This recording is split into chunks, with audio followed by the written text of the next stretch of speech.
दूसरे रोज सुबह सुबह इंस्पेक्टर नाथन मेरे लिए डबल रोटी और दूध का पैकेट लेकर आ गया। उसने बताया कि मेरी हिदायत के मुताबिक यूरेनियम के बॉक्स को आबदोज से निकालकर जंगल वाले गोदाम में छुपा दिया गया है और बाहर पहरा भी रखा गया है। मेरे लिए ये पता चलाना बहुत जरूरी था कि यूरेनियम बॉक्स किस जगह छुपाया गया है। मैंने कहा किसी ऐसी जगह तो नहीं छुपाया कि जहां उस पर नजर पड़ जाए, क्योंकि मुझे शक है कि मफरूर सिन्हाली एजेंट का एक न एक साथी हालात का जायजा लेने के लिए यहाँ जरूर मौजूद होगा। इंस्पेक्टर नाथन कहने लगा, बॉक्स गोदाम के कोने में नारियल के ढेर के नीचे छुपा दिया गया है। मैंने हथेलियां रगड़ते हुए कहा, वेरी गुड। फिर कुछ परेशानी से बोला, इंस्पेक्टर नाथन, तुम कहते हो मुश्तबा सिन्हाली एजेंट फरार होकर श्रीलंका पहुंच चुका है, लेकिन मुझे शुबा है कि वो अभी तक यहीं खाड़ी के किसी खुफिया ठिकाने में छुपा हुआ है। वो हमें नुकसान पहुंचा सकता है। इंस्पेक्टर नाथन बोला, इसलिए मैं चाहता हूं कि हम यूरेनियम बॉक्स को आज रात ही अहमदाबाद पहुंचा दें और एटमी आबदोज को खाड़ी से निकाल कर खुले समंदर में ले जाएं। इंस्पेक्टर नाथन ने कहा, लेकिन सेंट्रल इंटेलिजेंस हेडक्वार्टर मद्रास से मुझे रात को हिदायत मिली है कि मैं यूरेनियम बॉक्स जितनी जल्दी हो सके खाड़ी की जेटी से निकाल कर अहमदाबाद रवाना करूं।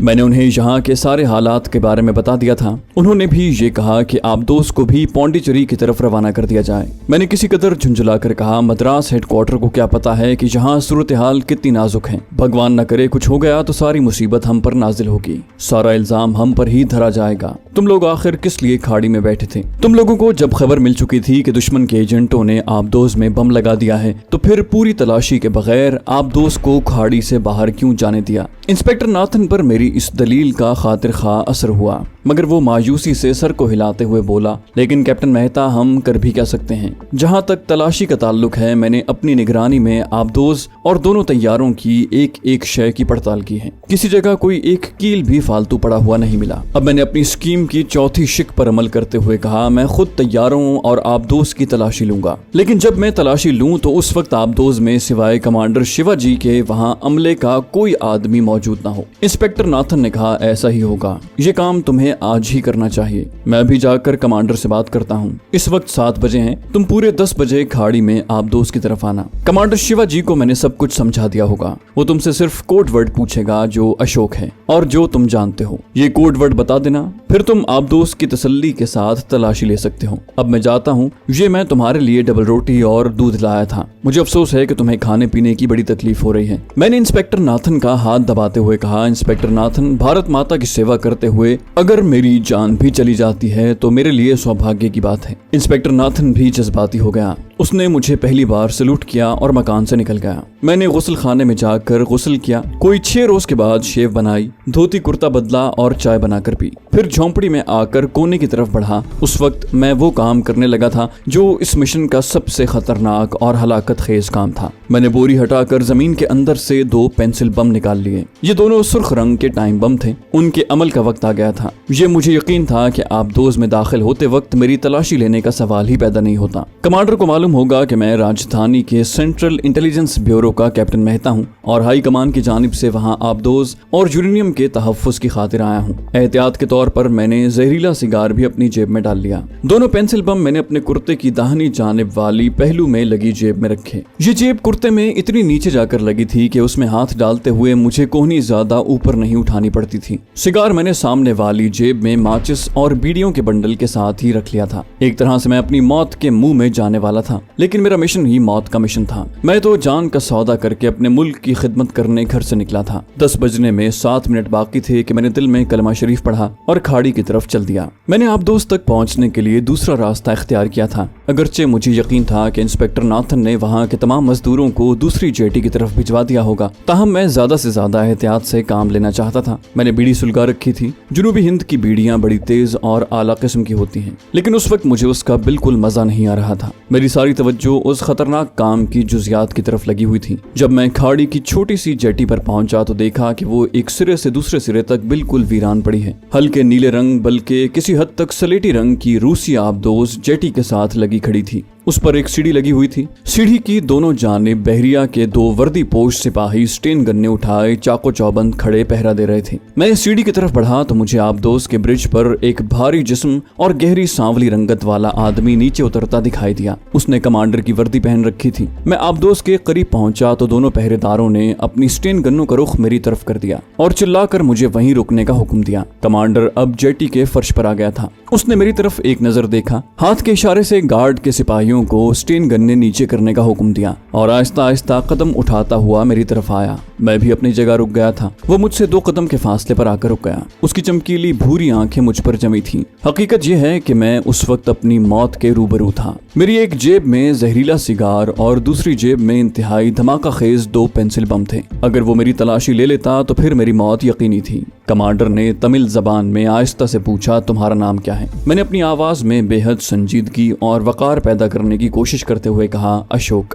कमांडर ने धीमी आवाज में कहा, मेरे साथ आओ। कमांडर आगे आगे और मैं उसके पीछे चल पड़ा। गार्ड्स ने स्टेन गन्ने पीछे हटा ली थी। सिर्फ ये सोचकर मेरा दिल धड़क रहा था कि कहीं आबदोज में दाखिल होने से पहले कमांडर ज़ाब्ते का हवाला देकर मेरी तलाशी न ले बैठे। उस वक्त वाकई मेरे दिल की रफ्तार तेज हो गई थी। वो सीढ़ी चढ़ने लगा, मैं उसके पीछे था। आबदोज के अरशे के वस्त में मुझे कोई गार्ड दिखाई न दिया। मेरी हिदायत पर पूरा अमल किया गया था। अभी तक कमांडर ने मेरी तलाशी नहीं ली थी। आबदोज में दाखिल होते समय इस बात का खतरा था। कमांडर फौलादी दरवाजे के पास आकर रुक गया। उसने पलटकर मेरी तरफ देखा और अंग्रेजी में कहा, कैप्टन, मुझे तुम्हारे बारे में ब्रीफ कर दिया गया है। हमने सबमरीन की 3 बार इलेक्ट्रॉनिक डिटेक्टर की मदद से पड़ताल की है। बहरहाल तुम भी अपनी तसल्ली कर सकते हो। मेरे पीछे आओ। मैंने गहरा सांस भरकर खुदा का शुक्र अदा किया। मेरी तलाशी का खतरनाक तरीन मरहला गुजर गया था। कमांडर के पीछे पीछे मैं भी दरवाजे के गोल सुराख में से नीचे जीना उतरने लगा। आबदोज के अंदर हल्की हल्की खूनकी थी। आबदोज एयर कंडीशन थी। कमांडर कॉरिडोर की तरफ बढ़ा तो मैंने अंग्रेजी में उसे कहा, मैं सबसे पहले पेरिस्कोप को देखना चाहता हूँ। कमांडर रुक गया।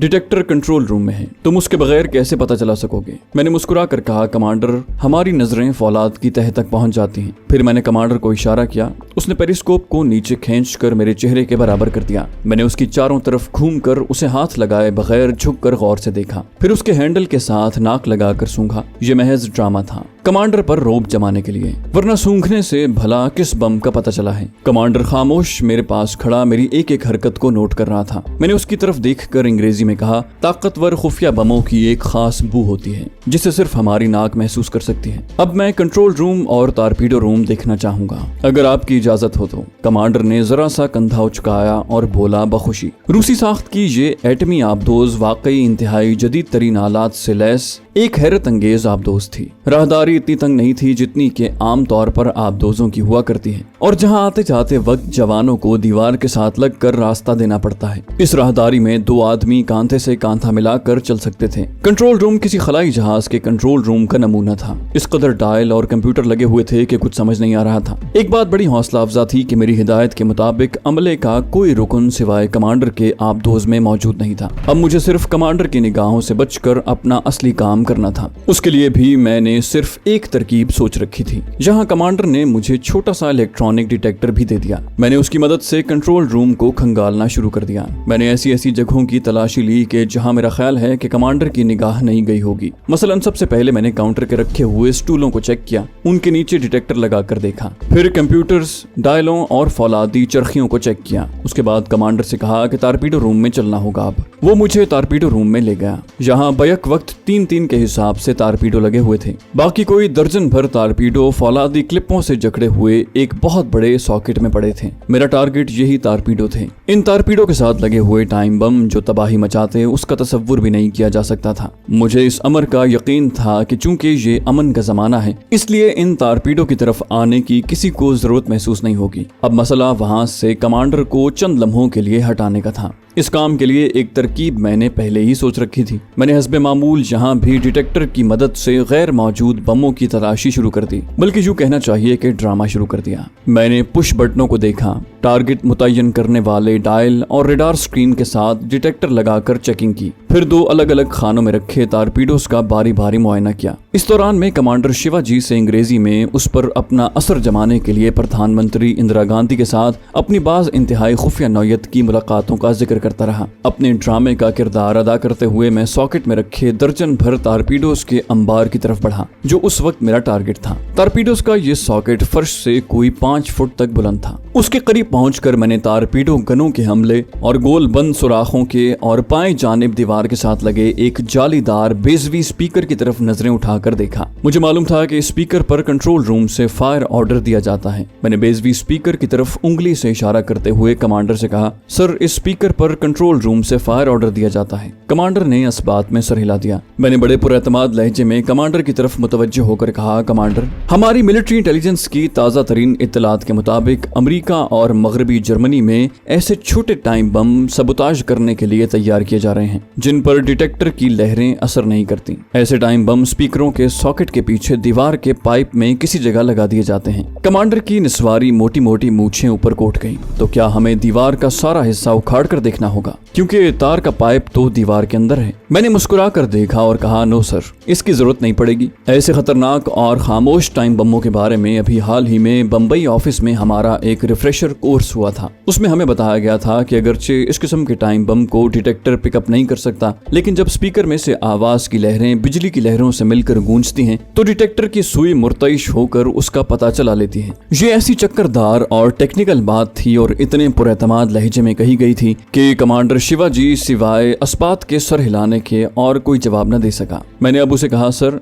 आप अगर गुस्ताखी न समझें तो कंट्रोल रूम में जाकर स्पीकर पर 3 बार अपना नाम दोहराएं। इस दौरान में अगर यहाँ कहीं दुश्मन ने टाइम बम रखा होगा तो मैं उसका सुराग लगाने में कामयाब हो जाऊंगा। मैंने महसूस किया कि कमांडर शिवाजी जाने से कुछ हिचकिचा रहा है। तब मैंने माजरत पेश करते हुए कहा, आई एम सॉरी, लेकिन भारतवर्ष की सलामती और अपनी बहरिया के वकार और इज्जत के लिए आपको ये तकलीफ करनी होगी, क्योंकि यहाँ आपके सिवा दूसरा कोई नहीं जो स्पीकर पर कंट्रोल रूम से बात कर सके। अब कमांडर के पास कोई चारा नहीं था। उसने एक बार फिर इस बात में सर हिलाया और बोला, मैं 3 बार अपना नाम बोलूंगा। मैंने मुस्कुराते हुए कहा, सर आप चाहे नेशनल एंथम गा लें, कोई फर्क नहीं पड़ेगा, सिर्फ 3 बार इसमें आवाज की लहरें पैदा होनी चाहिए। कमांडर शिवाजी अपने भारी कंधे हिलाता हुआ टारपीडो रूम से निकल गया। उसके जाने के बाद मैंने गिनती शुरू कर दी। जब मैं 30 के हिस्से तक पहुंचा तो स्पीकर में से कमांडर शिवाजी की आवाज बुलंद हुई, हेलो हेलो, मैं शिवाजी बोल रहा हूँ। मैंने उसे बोलने दिया और खुद छलांग लगाकर 12 टारपीडोस के ऊंचे सॉकेट के पीछे घुस गया। मैंने गिनती शुरू कर दी। मुझे मालूम था कि मुझे 20 की गिनती तक अपना काम खत्म कर देना होगा, क्योंकि जब मैं 30 के हिस्सों तक पहुंचूंगा तो कमांडर वापस टारपीडो रूम में आ जाएगा। इसमें मैंने कमांडर के स्पीकर पर 3 बार अपना जुमला दोहराने का टाइम भी शामिल कर लिया था। मैंने टारपीडोस के आते ही जेब से 2 पेंसिल बम निकाले। इंतहाई फुर्ती से दोनों के टाइम बम की सुई को 3 बार 12 के हिस्से तक गर्दिश दी। इस हिसाब से मैंने टाइम बमों को 48 घंटों तक का वक्त दे दिया था। दोनों पेंसिल बम में मकनातीस था। मैंने उन्हें हाथ अंदर करके 2 टारपीडोस के साथ इस तरह चिपका दिया कि वहां से अगर कोई झुककर भी देखता तो उसकी नजर नहीं पड़ सकती थी। इस काम से फारिग होते ही मैं उछल कर बाहर आ गया और डिटेक्टर हाथ में लेकर स्पीकर के बिल्कुल नीचे खड़ा होकर डिटेक्टर की सुई पर नजर जमा दी। इतने में मरहट्टा कमांडर अंदर आ गया। आते ही उसने अंग्रेजी में सवाल किया, वेल कैप्टन, क्या हम महफूज हैं? मैंने छत की तरफ से उंगली उठाते हुए हल्की सी मुस्कुराहट के साथ कहा, कमांडर, भगवान की हम पर बड़ी कृपा है। हमारी आप दोस्त दुश्मन के सबोताज से बिल्कुल महफूज हैं। यहाँ कोई टाइम बम नहीं है। मैंने जैसे इत्मीनान का सांस लेते हुए डिटेक्टर कमांडर की तरफ बढ़ाया।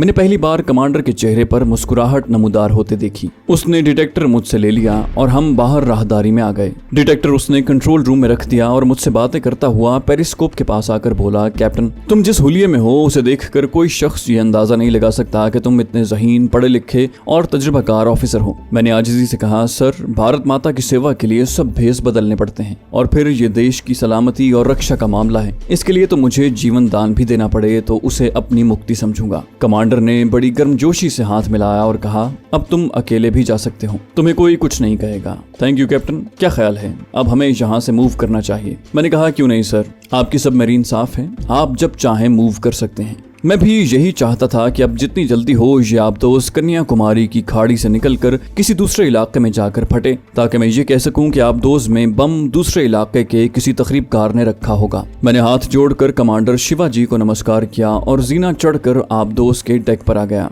यहाँ से मैं सीढ़ी के जरिए जेटी पर आ गया जो अभी तक वीरान पड़ी थी। दोनों गार्ड उसी तरह चाको चौबंद स्टेन गन उठाए हुए पहरा दे रहे थे। उन्होंने मेरी तरफ तिरछी नजरों से देखा और अपनी जगह पर खड़े रहे। उन्हें कुछ मालूम नहीं था कि अगर वो इसी आबदोस के सिक्योरिटी स्टाफ में से हैं तो उनकी जिंदगी के सिर्फ 48 घंटे बाकी रह गए थे। जेटी के फर्श पर चलता हुआ जब मैं एक ढलान उतर कर दरख्तों में आया तो मुझे यूं महसूस हुआ कि जैसे किसी ने मेरे सर के ऊपर से पूरी आबदोस उठाकर नीचे रख दी हो। बहुत बड़ा बोझ था जो मेरे सर से उतर गया था। मेरी स्कीम का ये मरहला भी कम से कम मेरी तरफ से बखैर खूबी पूरा हो गया। अब आखिरी मरहला बाकी था। मैं दरख्तों के नीचे से गुजरता हुआ जब क्वार्टर के पास पहुंचा तो अचानक सिंघू एक दरख्त के पीछे से निकलकर मेरे सामने आ गया। बीड़ी उसके मुंह में थी और वो तीखी चमकीली नजरों से मेरी तरफ देखते हुए बोला, तुम इस वक्त कहाँ से आ रहे हो? मैं एक बार तो हड़बड़ा गया। इसकी वजह यह थी कि मैं एक इंतहाई खतरनाक काम करके आ रहा था। सिंघू अचानक सामने आया तो मैं चौंक सा गया। मैंने फौरन अपने आसाब को समेटते हुए कहा, इधर कोई खास काम नहीं था,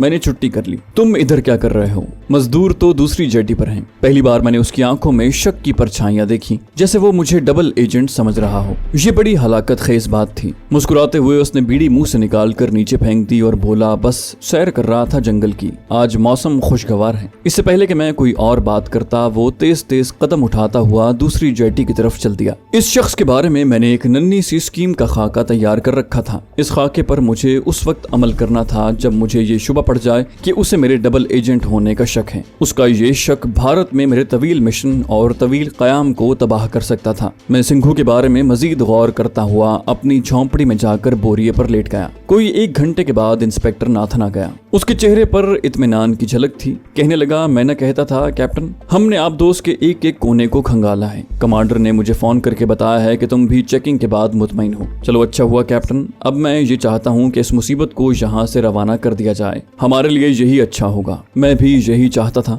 मैंने उसकी हाँ में हाँ मिलाते हुए कहा, इंस्पेक्टर तुमने बिल्कुल ठीक सोचा है। वैसे अब कोई खतरा नहीं है। आप दोस्त एक नौमौलूद बच्चे की तरह पाक साफ और बेजरर हैं। इंस्पेक्टर नाथन मेरे करीब ही बोरिये पर बैठ गया। कहने लगा, कमांडर को कह दिया है कि कल ही खाड़ी से रवाना हो जाएगी। उसने पौंडीचेरी का कोर्स सेट किया है। मैंने तो उसे यही मशवरा दिया है कि श्रीलंका और भारत के दरमियान का समंदर उबूर करने में कई खतरे हैं, क्योंकि इस समंदर में इन दिनों श्रीलंका के एजेंटों की सरगर्मियां बहुत तेज हैं। लेकिन वो पौंडीचेरी जाने पर ही इसरार कर रहा है। इस दौरान में मैंने जहन में हिसाब लगा लिया था कि एटमी आबदोज की जेर समंदर रफ्तार आम आबदोजों से ज्यादा होती है। पौंडीचेरी भारत के तमिलनाडु सूबे के मशरकी साहिल की बंदरगाह थी और ये आबदोज कन्याकुमारी से चलकर पौंडीचेरी के साहिल पर एक दिन में पहुंच जाएगी। इसका मतलब ये था कि वहां पहुंचने के 12 घंटे बाद आबदोज के परखचे उड़ जाएंगे और वो उस वक्त पौंडीचेरी की बंदरगाह पर ही लंगर अंदाज होगी। मैं आसानी से अपना दामन बचा सकता था। अगर वो आगे भी निकल गई तो उसकी तबाही समंदर में होती, जबकि पौंडीचेरी की बंदरगाह पर उसका कयाम मेरे लिए ये जवाज मुहैया करने के लिए काफी था कि आबदोज में बम किसी सिन्हाली एजेंट ने रखा है। चुनाचे मैंने इंस्पेक्टर नाथन से कहा, ठीक है, वो जहां जाना चाहता है उसे जाने दो, ये उसकी ड्यूटी और उसका काम है, लेकिन क्या वो यूरेनियम अपने साथ नहीं ले जाएगा? इंस्पेक्टर नाथन बोला, नहीं, हमें मद्रास से सिग्नल मिल गया है जिसमें यही फैसला किया गया है कि यूरेनियम बॉक्स बजरिया तैयारा अहमदाबाद पहुंचाया जाए। कल कमांडर आबदोज लेकर जब खाड़ी से निकल जाएगा तो हम यूरेनियम बॉक्स भी अहमदाबाद की तरफ रवाना कर देंगे। उसके लिए तैयारा रनवे पर तैयार खड़ा है। मैंने उस पर पूरी गार्ड का पहरा लगा दिया है। मेरा अंदाजा ये था कि यूरेनियम बॉक्स भी आबदोज के साथ ही जाएगा, लेकिन अब मालूम हुआ कि यूरेनियम की मंजिल और है और आबदोज का रुख किसी दूसरी तरफ है। दूसरे अल्फाज में अब यूरेनियम बॉक्स को भी ठिकाने लगाना होगा। मैंने इंस्पेक्टर नाथन से कहा, अच्छा है इंस्पेक्टर, इस जिम्मेदारी को जितनी जल्दी अदा कर दिया जाए हमारे लिए बेहतर है। तैयारे को रवाना होने से पहले एक बार फिर चेक कर लेना। इंस्पेक्टर बोला, ये तो हमारी ड्यूटी है, लेकिन कैप्टन मेहता सिन्हाली एजेंट का फरार हो जाना हमारे हक में अच्छा नहीं है। मैंने यूं ही कह दिया कि वो नाटे कद का काला कलोटा सा था। मुझे यकीन है कि वो जेटी पर काम नहीं करता था, बल्कि बाहर से यहाँ सुराग रसानी करने आता था। मैंने उसे पहली बार जेटी की कैंटीन पर देखा था तो मुझे उसकी हरकतों पर कुछ शक सा हुआ। मैंने उसका सुराग लगाया तो मालूम हुआ कि वो कस्बे से बाहर किसी झोंपड़े में रहता है। वहाँ मैं उसके लिए मछली लेकर गया और उससे दोस्ती कर ली। अब मैं तुम्हें अपनी सारी रिपोर्ट नहीं दे सकता, बस यूं समझ लो कि मैंने किसी न किसी तरह उसका इतना एतमाद हासिल कर लिया कि उसने मुझे इशारा दे दिया कि वो कहीं धमाका खेज मवाद लगा चुका है। उसके बाद वो ऐसा गायब हुआ कि आज तक नजर नहीं आया। मैंने सर खुजाते हुए बात को आगे बढ़ाते हुए कहा, मेरा ख्याल है कि उसने मुझे टरखाने के लिए या किसी गलत राह पर लगाने के लिए ऐसा किया था। इसमें उसका क्या मंशा था ये मुझे मालूम नहीं। बहरहाल तुम उसकी तरफ से होशियार रहना। उसकी सबसे बड़ी निशानी ये है कि उसके माथे पर बाएं जानिब जख्म का 1/2 इंच लंबा निशान है और अगला एक दांत टूटा हुआ है। ये मैंने अपने बयान को मजीद पुख्ता बनाने के लिए कहा था ताकि इंस्पेक्टर नाथन को यकीन हो जाए कि उसके बाद जो आबदोज में धमाका होने वाला था उसमें तकरीबकार या उसके किसी साथी का हाथ था। इंस्पेक्टर नाथन ने उसी वक्त जेब से से नोटबुक निकाल कर मेरे फर्जी सिन्हाली जासूस की ये 2 निशानियां नोट कर ली। नोटबुक को जेब में रखते हुए बोला, कल जब यूरेनियम बॉक्स यहाँ से रवाना कर दिया जाएगा तो फिर तुम अगर चाहो तो इस झोंपड़ी को छोड़कर सामने वाले क्वार्टर में चले जाना, और बेशक रात को बत्ती जला लिया करना। फिर तो तुम्हें मजदूर के हुलिये में जेटी पर आने की भी जरूरत नहीं है। मैं कह दूंगा कि विनकिटा वापस अपने गाँव चला गया है। वैसे ये मेरा मशवरा है, आगे तुम अपने बारे में जो बेहतर समझो कर सकते हो। अब मैं जाता हूँ। मैंने कान खुजाते हुए उससे बड़ा अहम सवाल बेनियाजी से किया, तैयारा कल किस वक्त उड़ेगा?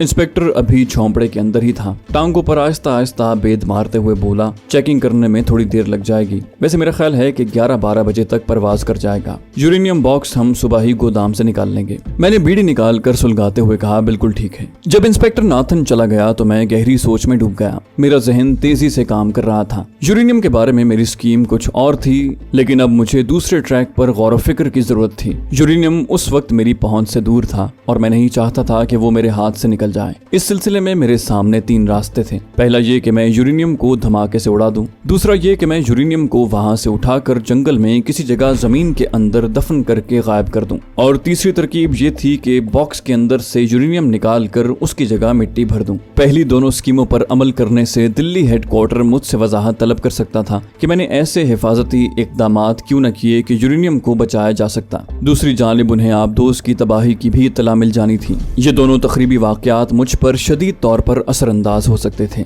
और मुमकिन था कि मुझे ब्लैक लिस्ट करने के बाद मेरी खुफिया निगरानी भी शुरू कर दी जाए। तीसरी तरकीब पर अमल करते हुए अगर मैं किसी तरह बॉक्स खोलकर असली यूरेनियम निकालने में कामयाब हो जाऊं और उसमें मिट्टी भर दूं तो ये इल्जाम मॉस्को या किसी दूसरी बंदरगाह पर मौजूद गैर मुल्की एजेंट पर भी लगाया जा सकता था। मेरे पास वक्त बहुत कम था। इस दौरान में मुझे यूरेनियम बॉक्स का जायजा भी लेना था और उसमें से यूरेनियम निकाल कर किसी पोशीदा जगह पर जमीन के अंदर दफन करना था। तो दोस्तों, ये थी हमारी आज की एपिसोड। उम्मीद करते हैं आपको हमारी कहानी पसंद आई होगी। जाने से पहले इस वीडियो को लाइक कीजिए और शेयर करना मत भूलिए। कमेंट करके हमें बताइए कि आपको हमारी वीडियो कैसी लगी, और अगर अभी तक आपने इस चैनल को सब्सक्राइब नहीं किया तो इसे सब्सक्राइब कीजिए और बेल आइकन दबाकर ऑल नोटिफिकेशंस ऑन कर लीजिए।